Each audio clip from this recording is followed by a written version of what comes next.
Salut à toutes, merci d'être avec nous. Dans l'actualité, retour sur l'épisode venteux qui a frappé la Corse ces dernières 48 heures.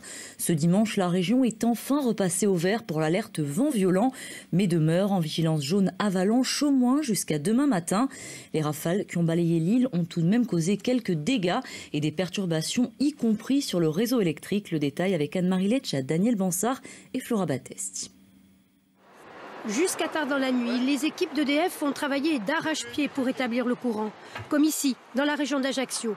Des agents spécialisés aguerris aux interventions dans des conditions périlleuses. Au plus fort de l'alerte vent, 16 000 abonnés ont été privés d'électricité dans toute l'île.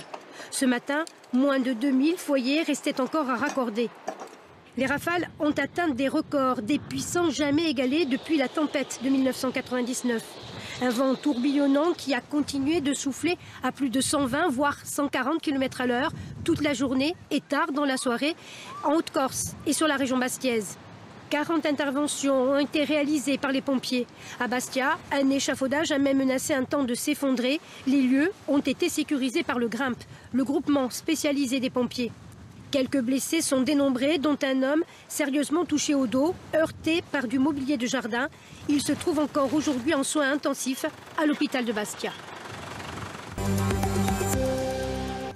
Mais tout d'abord, après un épisode venteux de 48 heures, la situation est enfin revenue à la normale. Mais les violentes rafales qui ont balayé l'île ont occasionné des perturbations, et notamment sur le réseau électrique. Au plus haut de l'alerte, 37 500 foyers étaient privés d'électricité. À la mi-journée, il n'était plus que 400. Mais alors, comment EDF gère-t-elle ces situations de crise? Élément de réponse avec Thibaut Kilikigne et Flora Battesti. Sur la commune de Pietrozilla, de nombreux arbres ont endommagé les lignes. Malgré la tombée de la nuit, les techniciens d'EDF et d'une entreprise partenaire se préparent et passent à l'action. On va couper les fils qui arrivent de ce côté.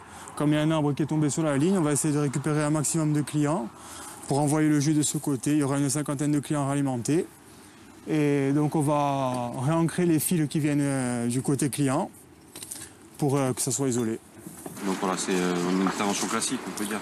Oui, on va dire ça, assez classique pour nous, on a l'habitude. Vous n'avez pas trop le vertige? Non, il vaut mieux pas. Ajaccio, dans la salle du dispatching, qui est en quelque sorte la tour de contrôle du réseau électrique insulaire. Avant-hier, les vents soufflaient très fort, parfois plus qu'en 1999. De ce fait, ici, les agents ont eu à gérer de nombreux paramètres pour pouvoir intervenir. Les vitesses de vent ont été très pénalisantes. L'ascension de support a été impossible dans les premiers temps. Les manœuvres ont été très compliquées. Donc ce qu'on peut faire en 2-3 heures, vous allez faire en 4, 5, 6 heures. Donc finalement, ça ralentit forcément énormément la réalimentation des clients. À cette problématique du vent, il faut aussi rajouter celle des accès et des communications parfois difficiles. En tout, près de 200 agents d'EDF et de ses partenaires ont été mobilisés durant l'alerte orange. Et notez qu'à cette heure, bonne nouvelle, EDF a pu rétablir l'intégralité du réseau électrique.